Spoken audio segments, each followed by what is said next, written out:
Hello नमस्कार। मैं Gaurav Bhardwaj YouTube channel math with Gaurav Bhardwaj पे आप सभी लोगों का तहे दिल से स्वागत करता हूं। आशा करते हैं कि सारे लोग कुशल होंगे और काफ़ी मज़े में होंगे। तो आज का क्लास हम स्टार्ट करते हैं और आज जैसे कि आप जानते हैं कि आज जो चलने वाला है वह सेट नंबर 2 का पार्ट 2 है भाई मेरे। तो सेट नंबर 2 का आज चलेगा पार्ट 2 का डिस्कशन। तो सेट नंबर 2 का पार्ट 2 ठीक है। तो आज देखेंगे हम सेट नंबर 2 का पार्ट 2 जो सवाल नंबर 8 से स्टार्ट होगा। पिछला क्लास में हमने सवाल नंबर 7 से स्टार्ट किया था। तो क्लास स्टार्ट होने से पहले सारे लोग जल्दी से इस वीडियो के लिंक को सारे तक पहुंचाइए और सबसे पहले आप लाइक कर दो जल्दी से। तो आप लाइक कर दें भाई मेरे। तो आइए देखते हैं आज का क्लास। तो देखो भाई आज का क्लास स्टार्ट करते हैं। तो ध्यान से देखना, कॉपी पेन के साथ निकाल लो या तो आप स्क्रीनशॉट लेके भी सवाल को कर सकते हो। ठीक है भाई मेरे। तो आइए देखते हैं जो आपका ऐप में टेस्ट हुआ था उसी का डिस्कशन क्लास है। ठीक है। तो आइए देखते हैं। इस सवाल को थोड़ा बड़ा कर देते हैं। अगर आपको देखने में दिक्कत हो रहा हो तो सवाल को हम बड़ा कर दें। ठीक है। तो सवाल को थोड़ा बड़ा कर दिया जाए भाई मेरे। तो सवाल को बड़ा कर देते हैं। यह सवाल आप सब लोगों को दिख रहा होगा स्क्रीन पे। तो देखिए क्वेश्चन जो आपके सामने है बोल रहा है कि ए, बी और सी एक काम को क्रमशः 30 दिन, 45 दिन और 90 दिन में, ठीक है, पढ़ते चलते हैं। ए, बी, सी और किसी काम को क्रमशः 30 दिन, 45 दिन और 90 दिन में करता है भाई मेरे। तो 30, 45, 90, ठीक है। तो 30, 45, 90, 30, 45 और 90 दिन में करता है। ये दिया हुआ है सवाल में, ये वाला लाइन पूरा कर सकता है। ए किसी काम को शुरू करता है तथा बी और सी दोनों मिलकर हर तीसरे दिन उसकी सहायता करता है। बोल रखा है बी और सी दोनों मिलकर हर तीसरे दिन किसकी सहायता करता है? ए का सहायता करता है। तो पूछ रहा है काम पूरा होने में पूरा हो जाएगा, काम कितने दिन में पूरा हो जाएगा। आइए पहले इस सवाल को अब थोड़ा छोटा कर लें। बोल रखा है कि काम कितना दिन में पूरा हो जाएगा। तो आइए थोड़ा सा सवाल को छोटा किया जाए और बताया जाए कि काम कितने समय में पूरा हो जाएगा। यहाँ लगा देते हैं सवाल को और एकदम सारे लोग ध्यान से एकदम देखिएगा, आपको 100% समझ में आएगा, ये गारंटी है मेरा। बशर्ते आप बने रहिएगा लास्ट तक। ठीक है। तो आइए हम देखते हैं कि काम कितना समय में पूरा होगा, उसको हम जानते हैं। तो काम के बारे में बोला सबसे पहला बात तो दोस्त मेरे कि ये एक अल्टरनेटली वाला सवाल है और अल्टरनेटली वाले सवाल में जो सीरीज़ बनने वाला है इस सवाल का, ये चीज़ क्लियर हो चुका है कि पहले दिन ए काम किया अकेला, उसके बाद अगला दिन भी ए अकेला काम किया, उसके बाद ए का जो सहायता कर रहा है ना वह बी और सी कर रहा है। ए का सहायता बी और सी कर रहा है, मतलब हर तीसरा दिन ए का सहायता बी और सी कर रहा है। ए बी सी, मतलब यही सीरीज है। A B C, A B C, A B C, इसी तरह से सीरीज में काम हो रहा है। पूछ रहा है भाई मेरे बताओ कि काम पूरा होने में कितना समय लगेगा। एकदम ध्यान से देखना। पहला बात तो आप ये देखो भाई कि ए जो है ना, ए और बी है और सी है, ये काम को करता है 30 दिन में, ये काम को करता है 45 दिन में और ये सी है जो काम को करता है 90 डे में। तो टोटल काम तो दोस्त मेरे हो जाएगा 90। बोलो बात के लिए एकदम समझना बात को। तो ये एक दिन में 3 काम करेगा, ये एक दिन में 2 काम करेगा और ये एक दिन में 1 काम करेगा। तो हमको ये पता चल गया कि ए एक दिन में 3 काम करता है, बी एक दिन में 2 काम करता है और सी एक दिन में 1 काम करता है। ठीक है भाई, यहाँ तक बात क्लियर। अब आपको पता है ये एक अल्टरनेटली वाला सवाल है। काम पहला दिन ए कर रहा है, दूसरा दिन ए कर रहा है, तीसरा दिन ए का सहायता बी और सी कर रहा है। तो ये ए बी सी इस तरह से काम हो रहा है। अब हम आते हैं अगला पेज पे। अब आप समझ चुके हैं कि काम एक सीरीज में हो रहा है और सीरीज वह क्या है? A B C, A B C. तो आप बताओ कि ये एक चक्र जो है ए बी सी पहला दिन है, दूसरा दिन भी है और तीसरा दिन ए बी सी, तो एक चक्र जो है वह हर एक 3 दिन पे रिपीट हो रहा है। तो यहाँ से आप लिख दो कि एक चक्र का जो काम है वह है मेरे 3 दिन का। एक चक्र का जो काम है वह है भाई 3 दिन का और ए पहला दिन काम करता है। तो ए एक दिन में भाई ये जो काम कर रहा है ये 3 काम कर रहा है, ये 3 काम कर रहा है और ये बी सी, तो ए तो करेगा 3 और बी 2 और ये 1। तो इस तरह से आप देखो ए बी सी मिलके 3 3 6 और 6, ये 3 3 6 और 6 12। तो ए बी सी मतलब 3 दिन में 12 काम होगा। ए 3 करेगा, बी 3 करेगा, ए बी सी तीनों मिलके 6 करेगा। तो 3 3 6 6 12 काम होगा। मतलब ये बात क्लियर हो चुका है कि 12 काम होगा, यहाँ मिटा दे रहे हैं, 12 काम होगा। ठीक है, सीरीज आप जान चुके हैं। अब हर 3 दिन में 12 काम होगा, तो हमको जो काम कराना है वह 90 काम कराना है। तो आप बताओ 12 में कितना से गुना करोगे, आप 12 में कितना से गुना करोगे कि 90 के नज़दीक आएगा। 90 के बराबर होना चाहिए, लेकिन 90 से ज़्यादा नहीं होना चाहिए। 90 के बराबर हो सकता है, लेकिन 90 से ज़्यादा नहीं हो सकता। तो आप बोलोगे सर 12 8 करते तो 96 जाता है, इसका मतलब 12 सत्ते देना पड़ेगा, तो 12 सत्ते 84 हो गया। ठीक है भाई, और ये 7 बार हमको चक्कर चलाना पड़ा, तो एक चक्कर 3 दिन का है, तो 7 चक्कर कितना दिन का होगा, 21 दिन का होगा। मतलब 84 काम करने में 21 दिन लगा। अब आप बताओ मेरे भाई क्या बताओगे, ध्यान से देखो। अब आपके पास 6 काम बचा हुआ है, तो पहले तो ए के पास जाएगा, क्योंकि सीरीज़ कैसे बन रहा है, ए सीरीज, ध्यान से समझो, सीरीज हो रहा है ए बी सी। तो पहले तो भाई मेरे ए के पास जाएगा, पहले तो ए के पास जाएगा ना, ए बी सी है, तो ए तो 3 काम करता है, तो 1 दिन ले लेगा, 22 दिन हो गया। अभी भी आपका 87 काम हो गया, 84 दिन 87, अभी भी 3 काम बचा हुआ, फिर ए के पास जाएगा, क्योंकि ए बी सी, तो फिर से ये 3 काम करेगा, फिर से ये 1 दिन ले लेगा। तो इस तरह से 22 और 1 23, तो ये टोटल कितना दिन लग गया, ध्यान से देखो, अच्छा से लिख दे रहे हैं, ऐसे समझ में आ जाना चाहिए आपको। ये 3 काम करने में 1 दिन,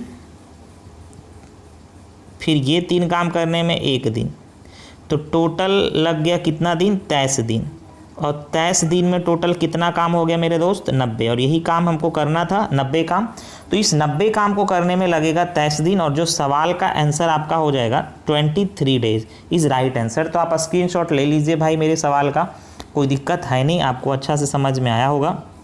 ठीक है, आपको अच्छा से समझ में आया होगा, आप इस सवाल को समझे होंगे। ठीक है, तो अब आइए हम अगला सवाल पे आते हैं। तो अगला सवाल पे हम आया जाए मेरे भाई, तो आइए अगला नेक्स्ट पेज पे हम आते हैं। तो नेक्स्ट पेज ये है सवाल, और ये जो सवाल है एक रेशियो का सवाल है। ध्यान से एकदम एक एक लाइन को पढ़ते चलना, हम भी पढ़ते हैं, तो एकदम ध्यान से देखो, आपको एकदम 100% समझ में आएगा। और किसी भी तरह का दिक्कत हो तो बोलना है कमेंट बॉक्स में, और आपको बताना है कि इस तरह से डिस्कशन कराना क्या आपको सही लग रहा है, आपको समझ में आ रहा है, नहीं आ रहा है तो थोड़ा सा कोशिश करिए समझने का, नहीं आएगा तो हम फिर उसका सॉल्यूशन करेंगे फिर से कि क्या किया जाए, उसी तरह से कराया जाए डिस्कशन। देखिए यहाँ पे ध्यान से बोल रखा है सवाल में कि यदि संख्याएँ 20, 37, 54 और 105 में प्रत्येक से x घटाया जाता है तो इस प्रकार प्राप्त संख्याएं समानुपाती में होती है। तो 7x - 5 और x+1 का मध्यानुपाती क्या होगा। सबसे पहला बात तो आप ये देखो कि मध्यानुपाती क्या होता है। जैसे मान लो एक आपके पास एक नंबर a है और आपके पास एक नंबर b है, और अब हम बोले कि ये दोनों नंबर का मध्यानुपाती निकालो, तो मध्यानुपाती यानी मिडिल प्रोपोर्शन होता है √AB। ये होता है दोस्त मेरे मिडिल प्रोपोर्शनल, ध्यान से समझना इस बात को। अब आपसे बोल रहा है कि संख्या आपके सामने है 20, आपके सामने है 37, आपके सामने है 54, आपके सामने 105। इसमें प्रत्येक में x घटाने का बात कर रहा है, यानी 20 में भी x घटा दे, 37 में भी हमको x घटाने का बात कर रहा है, और 54 में भी हमको x घटाने का बात कर रहा है। ठीक है, और उसी तरह मेरा 105 में भी x घटाने का बात कर रहा है। तो होता क्या है कि जब दो अनुपात आपस में बराबर हो जाए, एक अनुपात तो आपका इधर वाला हो गया, एक अनुपात आपका इधर वाला हो गया, तो जब दो अनुपात आपस में बराबर हो तो वह कहलाता है समानुपात। अब यहाँ पे बात आता है कि सर हम क्या घटाएं। तो अगर हम x के जगह पे हिट एंड ट्रायल सोचना, x के जगह पे 1 2 3 4 5 6 7 तक पुट करना, काम बन जाएगा। अगर हम x की जगह पे मैक्सिमम 7 तक जा सकता है हिट एंड रन, नहीं तो आप क्रॉस गुना करके निकालोगे तो आपका टाइम खराब होगा, बर्बाद होगा। थोड़ा सा अपने दिमाग का इस्तेमाल करो, और आपको इतना करने आना चाहिए। पेपर में आप कर रहे हो सवाल को, क्योंकि ये डिस्कशन क्लास है तो हम आपको बता रहे हैं कि आपको पेपर में करना कैसे सवाल को। तो इस बात को आप समझो और थोड़ा सा दिमाग को अप्लाई करो। ठीक है भाई मेरे दोस्त, मेरे समझ में आ रहा हो, एकदम ध्यान से देखना एक एक बात को। तो x की जगह पे अगर क्या रख दें, 3 रख दें।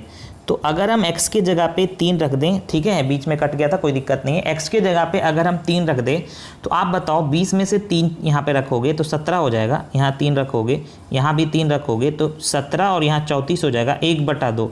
यहाँ पे 3 माइनस करोगे x की जगह पे तो 54 - 3 कितना हो जाएगा, 51, और 105 - 3 क्या हो जाएगा, 102।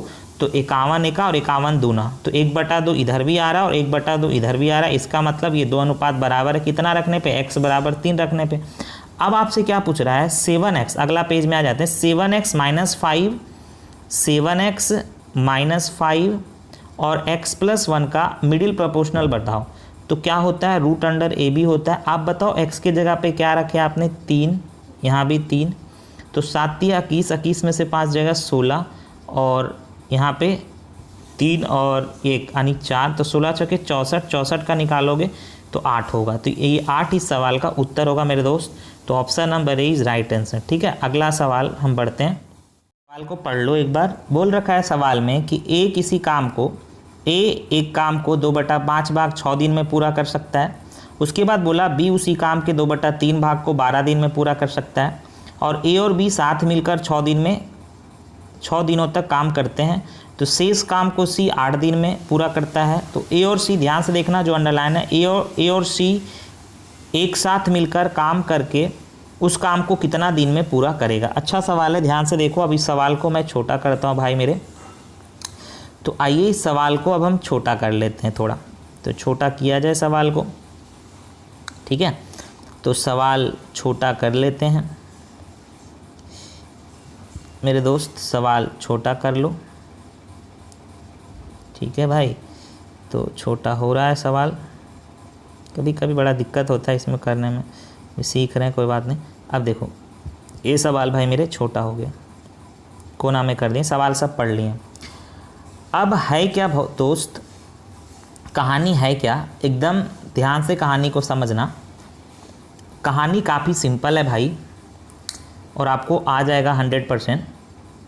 देखो बोल रहा है ए एक काम के 2/5 भाग को ए के बारे में बोला कि 2/5 भाग को 6 दिन में करता है, मतलब टोटल 5 काम है, उसमें से 2 काम को 6 दिन में करता है। तो ये कितना गुना हो रहा है बताओ, 3 गुना। तो ए जो है वह टोटल काम को करेगा 15 दिन में। बोलो बात क्लियर। उसी तरह बी के बारे में बोला, बी के बारे में यहाँ करते हैं। बी जो है वह इस 2/3 भाग काम को, देखो यहाँ पे 2/3 भाग काम को 12 दिन में करता है। तो 2/3 भाग काम अगर 12 दिन में कर रहा है, मतलब इस 3 में से 2 काम 12 दिन में, तो ये 6 गुना हो रहा है, तो ये भी 6 गुना होगा, तो ये 18 दिन में करेगा। बोलो बात क्लियर। तो ए काम को करेगा, टोटल काम को करेगा 15 दिन में और बी टोटल काम को करेगा 18 दिन में। ठीक है, अब यहाँ पे लिखते हैं ए टोटल काम को करेगा 15 दिन में और बी टोटल काम को करेगा 18 दिन में। तो यहाँ से भाई मेरे टोटल काम आ जाएगा कितना, 90। तो एक दिन में ये 6 काम करेगा और ये एक दिन में 18 × 5 = 90, 5 काम करेगा। बोलो बात क्लियर, 5 काम करेगा। अब देखो, अब आप क्या देखोगे, सवाल में क्या बोला, सवाल में बोला कि ए और बी एक साथ 6 दिन तक काम करता है और शेष काम को सी 8 दिन में करता है। तो आप बताओ, एक दिन में 6 काम करता है, बी एक दिन में 5 काम करता है। तो आप देख लो भाई मेरे दोस्त, क्या देखोगे आप कि ये साथ मिलकर कितना दिन तक काम कर रहा है। देखो तो सवाल में लिखा हुआ है, तो 6 दिन तक काम कर रहा है। तो आप खुद बता दो, अगर ये एक दिन में ए और बी 6 5 11 काम करेगा तो 6 दिन में कितना काम कर देगा, तो 11 × 6 = 66 काम कर देगा। तो टोटल 90 काम में अगर 66 काम हो जाएगा तो दोस्त बताओ मेरे कि कितना काम बच जाएगा। बोलो जल्दी से कि कितना काम बच जाएगा। तो आपका 24 काम बच जाएगा। अब यही ना 24 काम सी शेष जो बच गया उसको सी करेगा। तो जो सी के लिए जो बचा, ये किसके लिए बचा भाई ये जो बच गया सी के लिए बचा, सी के लिए, ध्यान से समझो। तो सी एक जो शेष काम है उसको 8 दिन में करता है। तो सी एक दिन में कितना काम कर रहा होगा, 3 काम कर रहा हो। ये बात क्लियर है कि सी एक दिन में 3 काम कर रहा होगा। बोलो बात समझ में आया। अब आपसे क्या पूछ रहा है कि ए और सी इस 90 काम को कितना दिन में करेगा। तो एक दिन में 6 काम करता है और सी एक दिन में 3 काम करता है। सी का क्षमता आ गया, किसी का एक दिन का काम ही उसका क्षमता होता है। तो ये 6 और 3 9 काम, यानी ए और सी एक दिन में 9 काम करता है। तो ये टोटल पूछ रहा है इस 90 काम को करने में कितना दिन लगेगा। तो आप डायरेक्ट कर सकते हो, ठीक है, यहीं पे कर दें, यहाँ पे थोड़ा मैनेज कर लो कि ए प्लस सी को इस 90 काम करने में, ये 90 काम है, तो 90 काम करने में ये 6 करता है और सी 3 करता है। तो 6 3 एक दिन में 9 काम करेगा, तो 90 काम करने में 10 दिन लेगा, तभी ना 10 × 90 काम को कर देगा। तो ये सी अकेला, ए प्लस सी ये पूरा काम को 10 दिन में कर देगा, और 10 दिन इस सवाल का आंसर होगा। वही पूछ रहा है ए और सी एक साथ मिलकर काम को कितना दिन में करेगा, तो option number D is right answer. ठीक है भाई मेरे। अब आ जाओ अगला सवाल। जो सवाल आपके स्क्रीन पे नज़र आ रहा है उसको आप जल्दी से देखो। आप बोलोगे बड़ा करने, तो हम बड़ा कर सकते हैं, कोई दिक्कत है नहीं। देख लो सवाल हम बड़ा कर दे रहे हैं। ठीक है, देख लो सवाल को ऐसे कुछ है नहीं। देखो बोल रहा यदि 7 अंकों की, सवाल ध्यान से देखना, यदि बोल रहा यदि 7 अंकों की एक संख्या 4x468y05 11 से डिविजिबल है तो x प्लस वाई का मान क्या होगा। आइए अब छोटा कर लेते हैं सवाल को। ठीक है, यहाँ लगा देते हैं सवाल को। ठीक है, आपको दिख रहा होगा आराम से। देखो 7 अंक का संख्या है, क्या है भाई 7 अंक का संख्या, तो 7 अंक का संख्या मेरे x, 7 अंक का संख्या मेरा है x468y05। अब आप बताओ 11 से डिविजिबल है, तो 11 से कटने का क्या नियम है, अल्टरनेट अंकों के योग का अंतर, यानी x का अल्टरनेट 6 का अल्टरनेट y का अल्टरनेट 5, तो इसका अल्टरनेट अंक का योग कितना हो जाएगा, x प्लस 6 प्लस 5, यानी x plus 6 plus y plus 5, तो 6 और 5 11, 11 ध्यान से देखना, 6 5 11 और 11 और आपका x प्लस वाई यानी 11। देखो भाई मेरे ये हो गया 11 plus x plus y. Alternate अंकों के योग का अंतर 0 होना चाहिए या तो 11 होना चाहिए। ठीक है, तो अब आप इधर से कर लो। 4 का अल्टरनेट 8, 8 का अल्टरनेट कितना, 8 का अल्टरनेट ये 0 है ना, तो ये 8 का अल्टरनेट 0, तो इधर से हो गया 8 4 12, तो इधर से जोड़ोगे 8 4 और 8 12 प्लस 0 12, तो 12।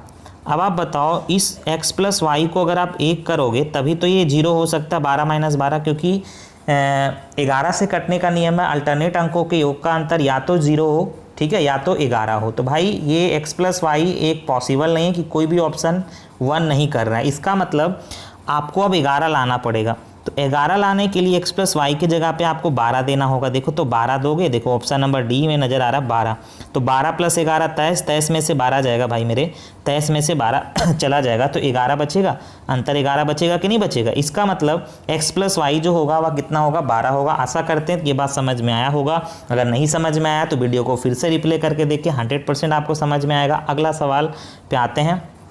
अब ये देखो अलजेब्रा का सवाल है। इस सवाल को अगर हम देखते हैं तो ध्यान से देखो, अगर आप बड़ा करने बोलोगे तो हम बड़ा भी कर देते हैं सवाल। देखो सवाल है क्या, बोल रहा है कि x का power 4 plus x square Y square plus Y का पावर 4 बराबर 21, तो x square plus x y, ध्यान से देखते जाओ, ये है लाइन, एक एक लाइन को हम दिखा देते हैं।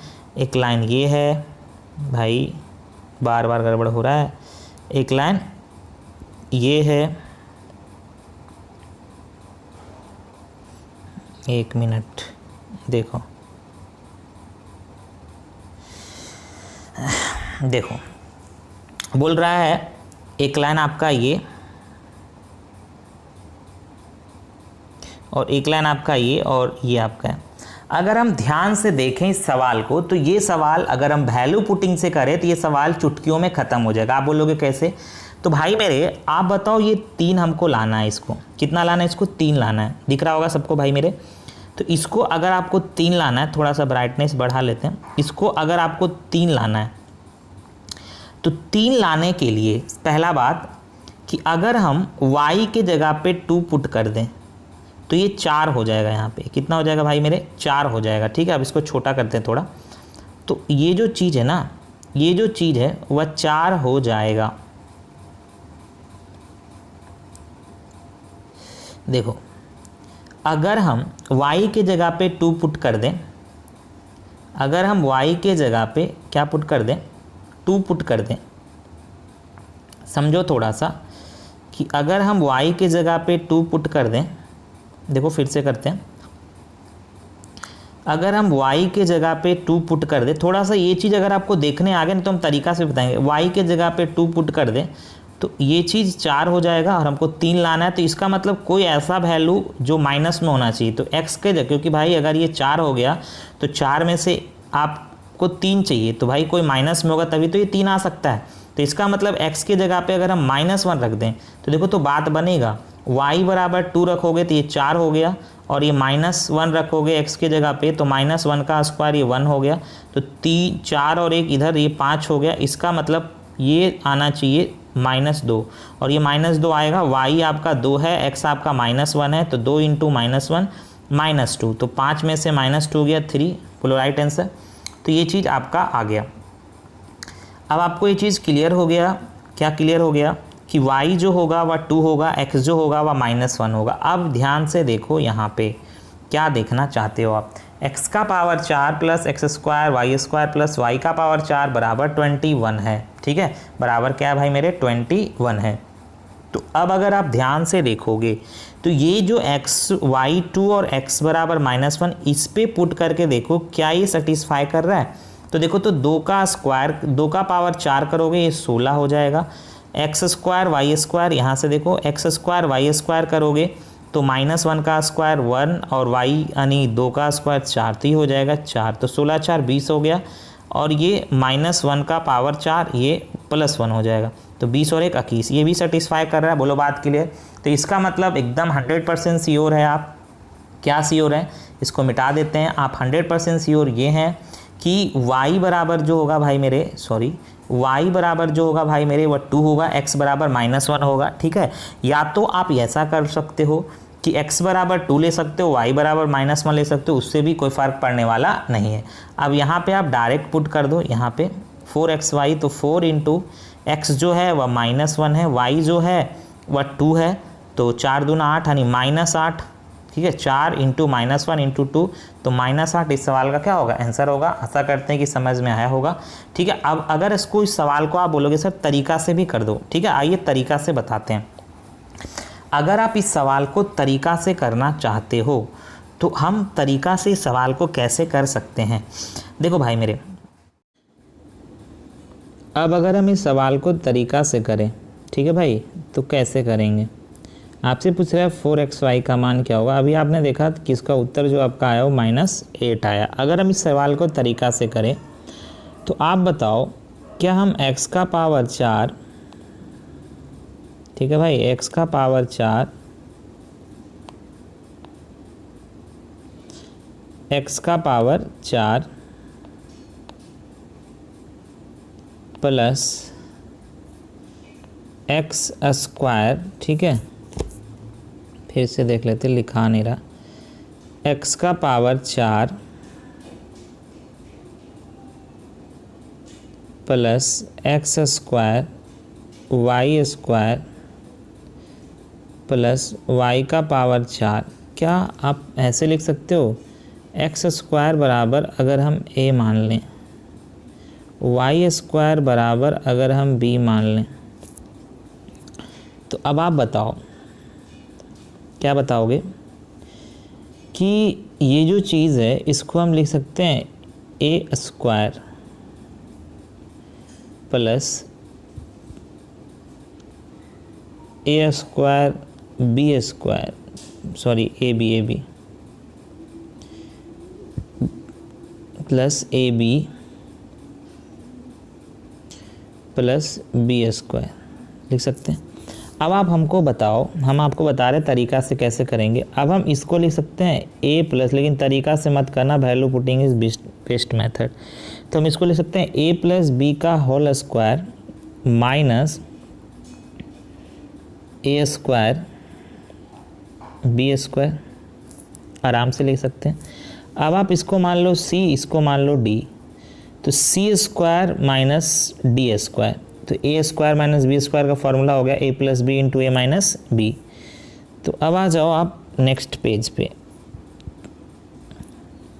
आपने देखा a c plus D into C minus C minus D यानी c² माइनस d², तो c plus D into C minus D. तो a और b के जगह पे क्या है, x² y², तो हम यहाँ लिख सकते हैं x² plus y² minus xy, एक हो जाएगा x² प्लस y² प्लस का xy, और ये किसका मान आपने निकाला, तो ये आपने जो मान निकाला वो किसका निकाला, तो ये जो आपने मान निकाला वह इसी का ना निकाला, x का power 4 plus x square Y square plus Y का पावर 4, इसी का तो मान आपने निकाला। और ये किसके बराबर है? 21 के बराबर है। तो क्या हम, सॉरी कहाँ बना दिए भाई, तो क्या हम, देखो ध्यान से यहाँ बना दिए, तो क्या हम इसके जगह पे ठीक है, क्योंकि सवाल में ये तो बराबर में 21 हम लिख सकते हैं। और क्या आपके सवाल में, देखो ध्यान से, क्या आपके सवाल में प्लस वाला का वैल्यू ये 3 दिया हुआ है? तो अब यहाँ पे अगर आप 3 रखोगे तो इससे ये 7 बार में कट जाएगा। तो यहाँ से x square plus y square minus x y बराबर 7 आ गया। और एक आपका है ही x square plus y square plus x y बराबर 3 दिया हुआ है। और जब आप दोनों को सॉल्व घटा दोगे तो ये कट गया और यहाँ माइनस एक्स वाई 2xy बराबर आ गया 4। अब दोनों तरफ, क्योंकि आपको 4xy चाह, तो 2 से गुना इधर भी कर दें, 2 से गुना इधर भी कर दें, ये 4xy, ये माइनस उधर चला गया तो माइनस का 8। आपको आ गया होगा समझ में। हम यही बोलेंगे कि आप वैल्यू पुटिंग करो, value putting is the best method. ठीक है, अगला सवाल पे हम आते हैं। देखो अगला जो सवाल आपके सामने नज़र आ रहा है, इस सवाल को करो सारे लोग और बताओ कि क्या होगा। बड़ा कर दें तो बड़ा कर देते हैं, आराम से देख लो सवाल को। सवाल है मेरे भाई कि ABC, ठीक है, सवाल आपको नज़र आ रहा होगा, तो पहले देख लो सवाल क्या है।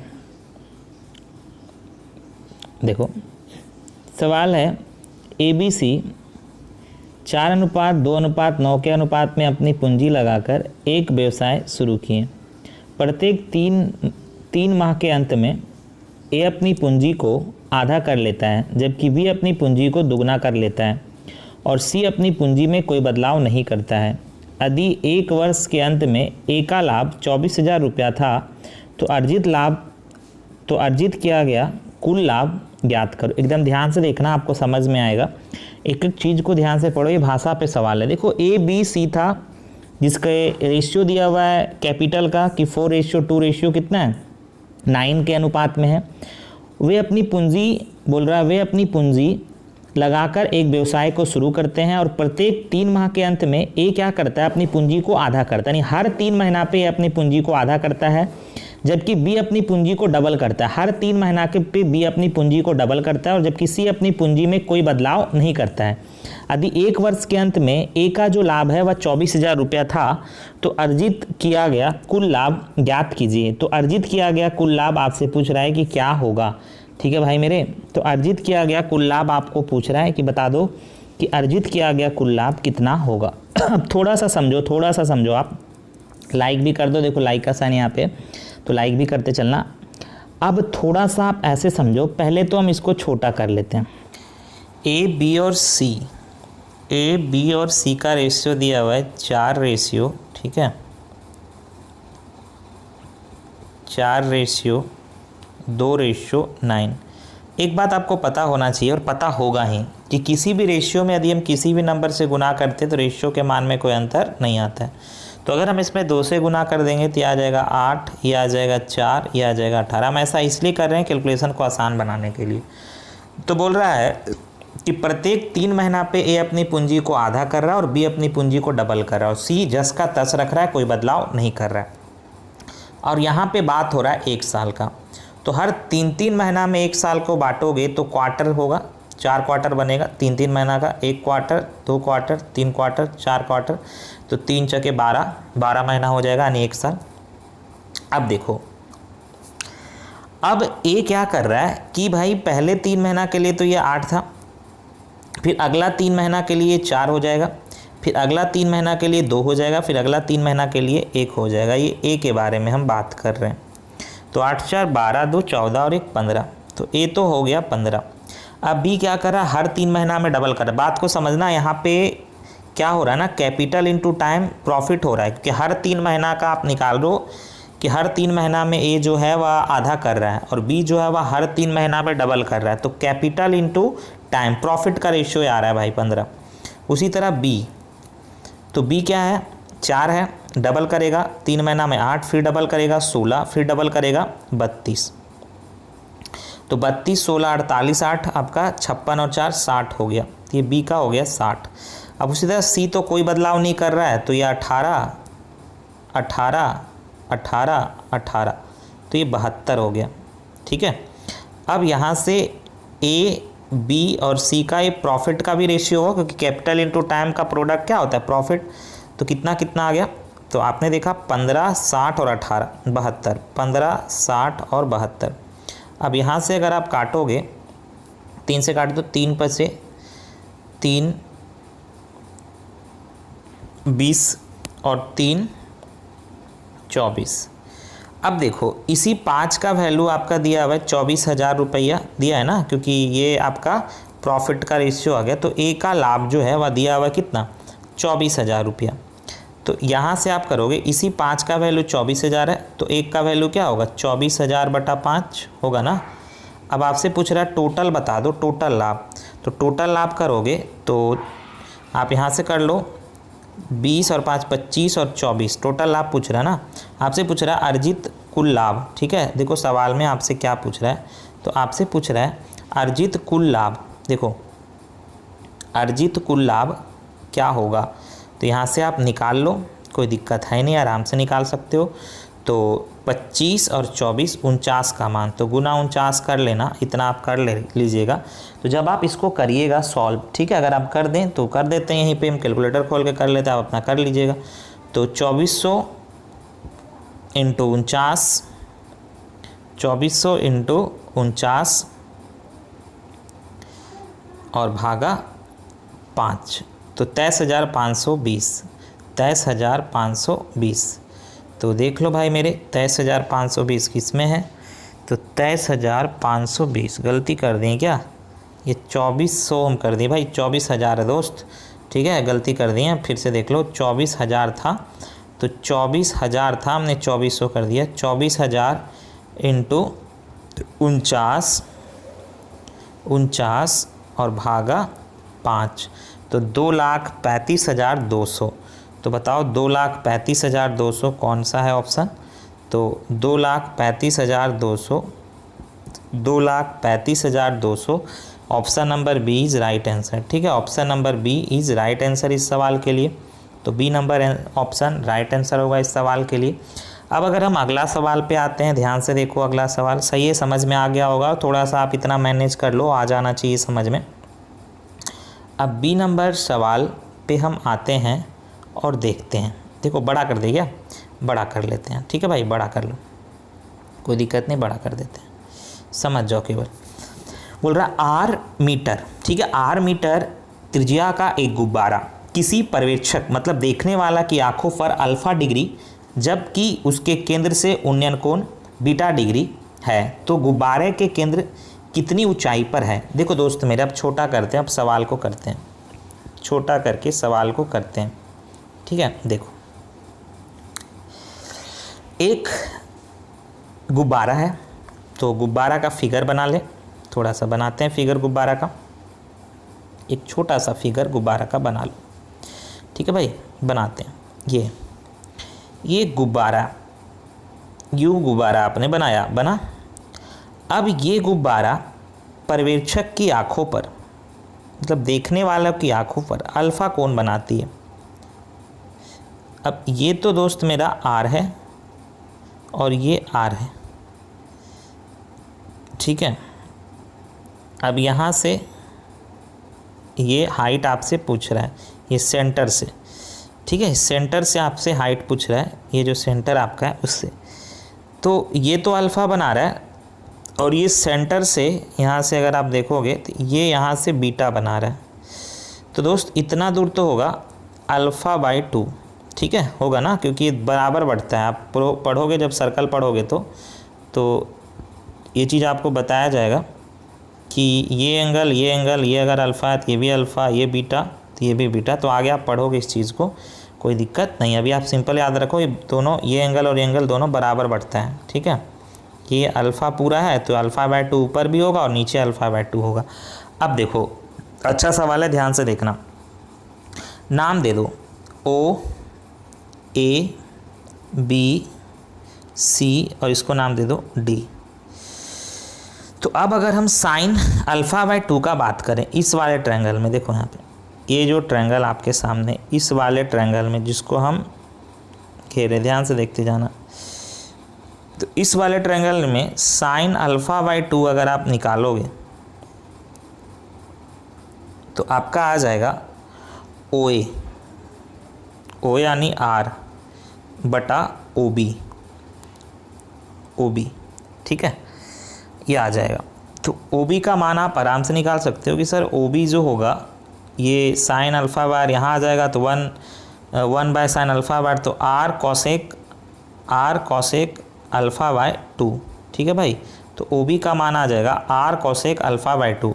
अगला पेज में आते हैं, ओ बी का मान आपके सामने क्या आया, आर कॉसेक अल्फ़ा बाय 2। ये आपने ओ बी का मान निकाला, हम बोल रहे हैं बार बार तो आप कर लीजिएगा, R cosec alpha by 2 O B का मान आपने निकाला।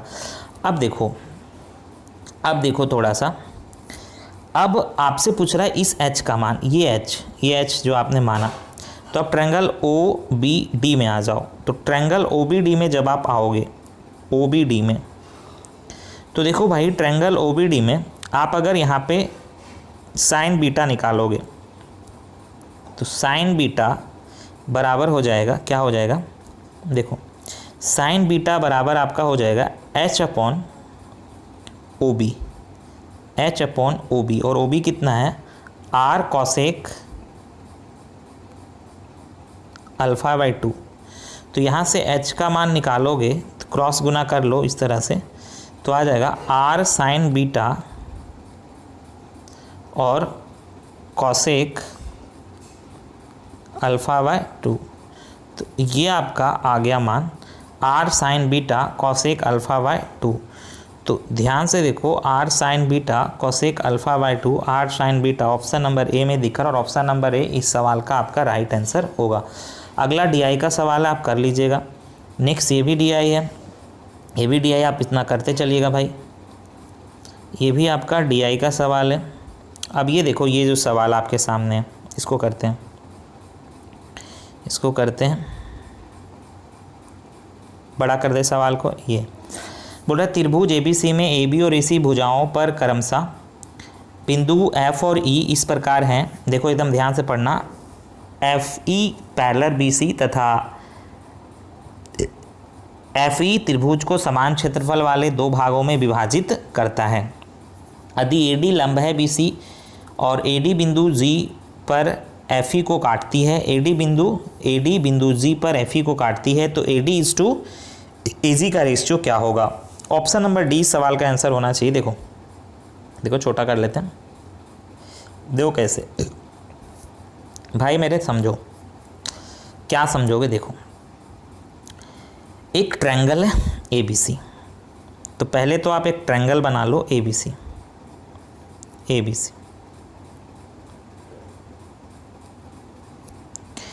अब इस ट्रायंगल में बोल रहा है कि F और E, ठीक है भाई, इस ट्रायंगल में F और E दो बिंदु हैं। तो इस ट्रायंगल में F और E इस तरह से दो पॉइंट हैं,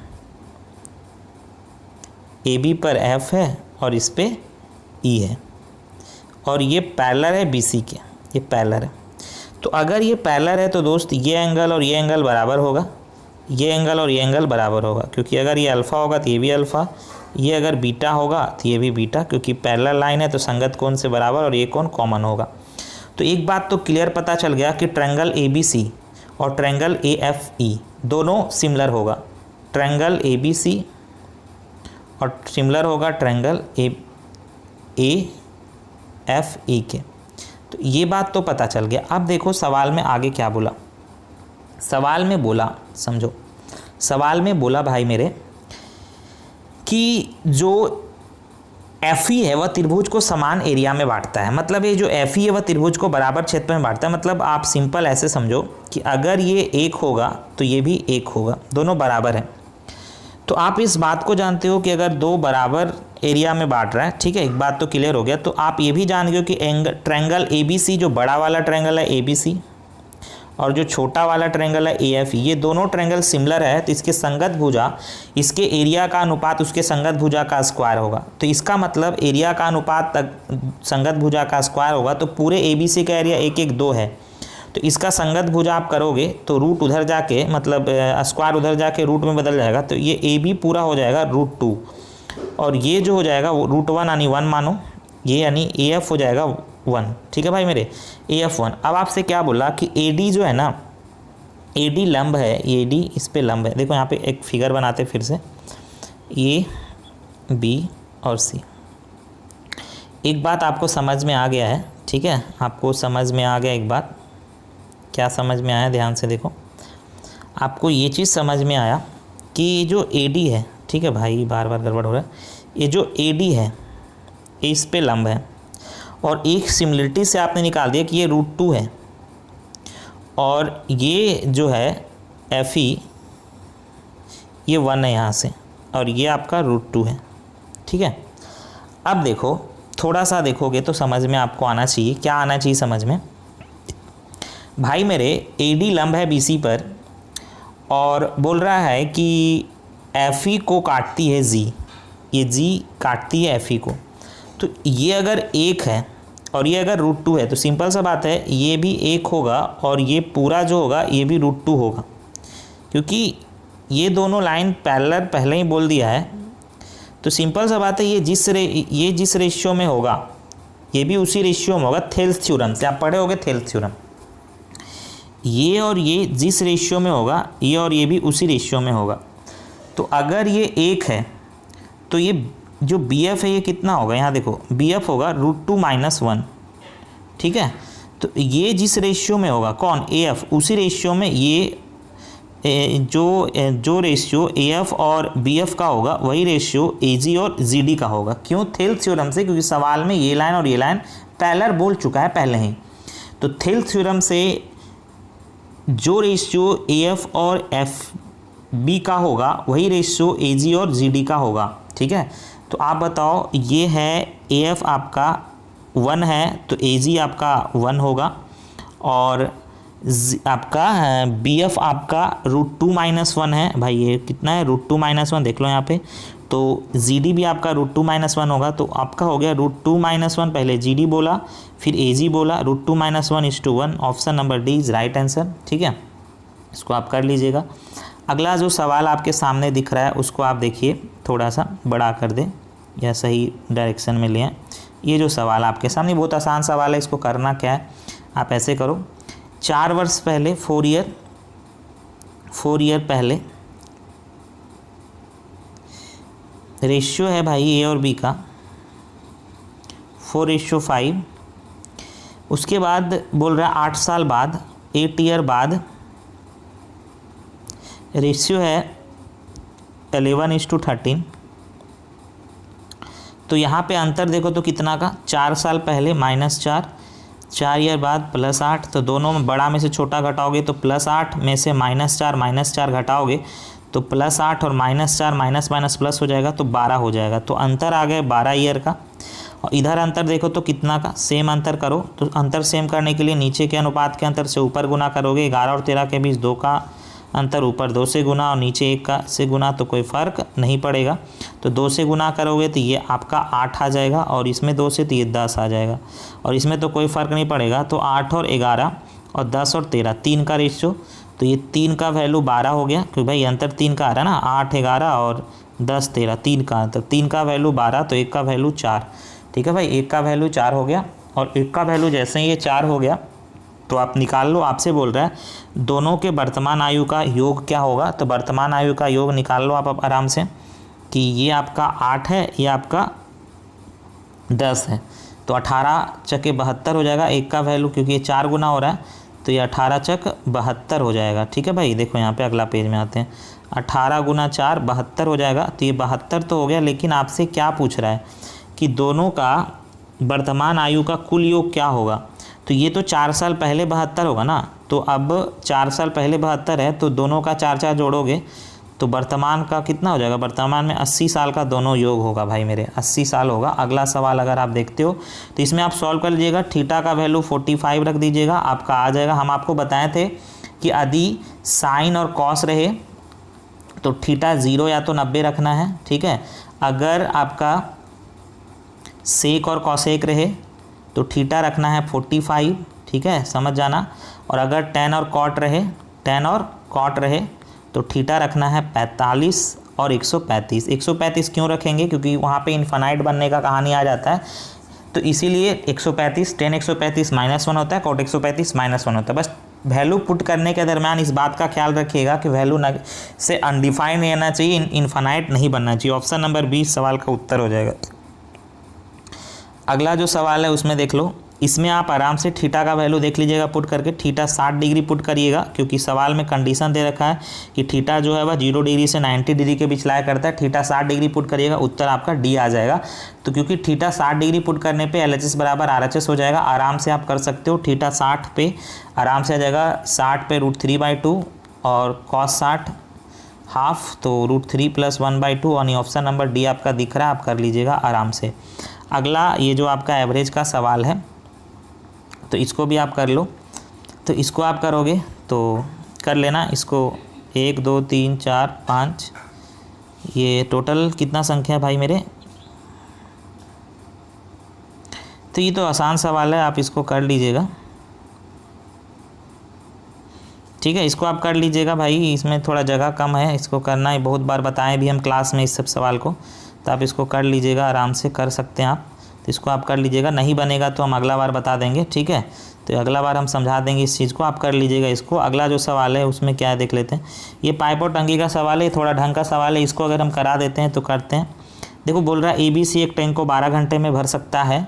तीनों पाइप को एक साथ 4 घंटे के लिए खोला जाता है, फिर C को बंद कर दिया जाता है, A और B मिलकर। सवाल को बड़ा कर लें, ठीक है, सवाल को बड़ा कर लेते हैं। सवाल को अगर हम बड़ा करते हैं थोड़ा, तो बड़ा कर लो। बोल रहा है ABC एक टैंक को 12 घंटे में भर सकता है। तीनों पाइप को एक साथ 4 घंटे के लिए खोला जाता है, फिर C को बंद किया जाता है। A और B को मिलाकर टैंक के शेष भाग को भरने में 10 घंटा लगते हैं, तो C अकेले टैंक के 2/3 भाग को कितना में भरेगा। अब हमारा आंसर तो ऐसे ही मार देंगे 40 घंटा, ठीक है। आंसर आपका होगा 40 घंटा। क्या होगा आंसर, 40 घंटा इस सवाल का आंसर होगा। अब आप बोलोगे कैसे, अब देखो हम बताते हैं कैसे होगा, ठीक है। थोड़ा सा इसको अच्छा से कर लेते हैं। देखो मेरे दोस्त, सवाल में है ABC 12 घंटा में कर सकता है काम को, और यहाँ से एक बात क्लियर है। तो अगर ABC काम को 12 घंटा में कर सकता है, तीनों मिलकर पूरा काम को 12 घंटा में कर सकता है, और बोला कि तीनों पाइप एक साथ 4 घंटे के लिए खोला जाता है।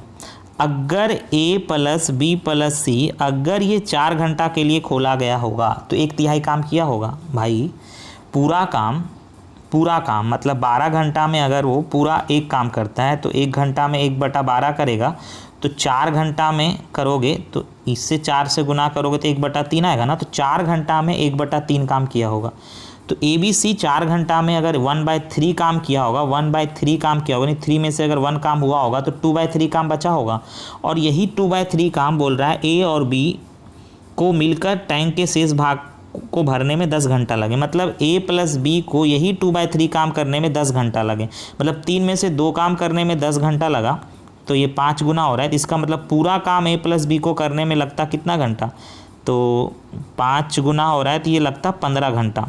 तो एक बात तो श्योर क्लियर पता चल गया। क्या पता चल गया, अगला पेज में आते हैं कि A + B + C को पूरा काम करने में 12 घंटा लग रहा है और A + B को पूरा काम करने में 15 घंटा लग रहा है। तो टोटल काम दोस्त मेरे 60 होगा। तो 1 घंटा में ये 5 काम करेगा, 1 घंटा में 4 काम करेगा, कोई दिक्कत यहाँ तक नहीं है, ठीक है। 1 घंटा में 5 काम, 1 घंटा में 4 काम। अब देखो सवाल में क्या बोल रहा है, किसी अकेला टैंक के 2/3 भाग को। अब आप खुद बताओ कि A + B का क्षमता आ चुका है 4, A + B का क्षमता कितना आ चुका है, ये 4 आ चुका है। तो आप बताओ ये टोटल क्षमता ABC का 5 है। अगर A + B का 4 है तो इसका मतलब C का कितना होगा, 1 होगा। C का 1 होगा तभी तो 4 और 1 ये 5 हो पाएगा। बोलो बात क्लियर। तो C अकेले यानी सी 1 घंटा में एक काम करता है, तो सी का बोल रहा है कि जितना काम है उतना नहीं करना है, 2/3 काम। तो 60 का 2/3 कितना होगा, तो 60 का 2/3 करोगे तो 40 काम होगा। तो 40 काम करेगा सी अगर अकेला, तो आप बताओ, क्योंकि 2/3 काम करना है, तो सी 1 घंटा में कितना क्षमता निकल चुका है, एक निकल चुका है कि सी 1 घंटा में एक काम, तो 40 काम करने में कितना घंटा, 40 घंटा ले लेगा। बोलो बात क्लियर कि नहीं क्लियर। तो आज का क्लास यहीं पे रखते हैं। इस तरह से हम डिस्कशन इसलिए कराएं, थोड़ा सा दिक्कत था, प्रॉब्लम था नेट का, तो इसलिए अगला बार से हम कोशिश करेंगे कि बोर्ड पे डिस्कशन कराने का। तब तक आप अपना ख्याल रखिए, घर पे रहिए, सुरक्षित रहिए। मिलते हैं फिर नेक्स्ट क्लास में इसी उत्साह और इसी उमंग के साथ। धन्यवाद।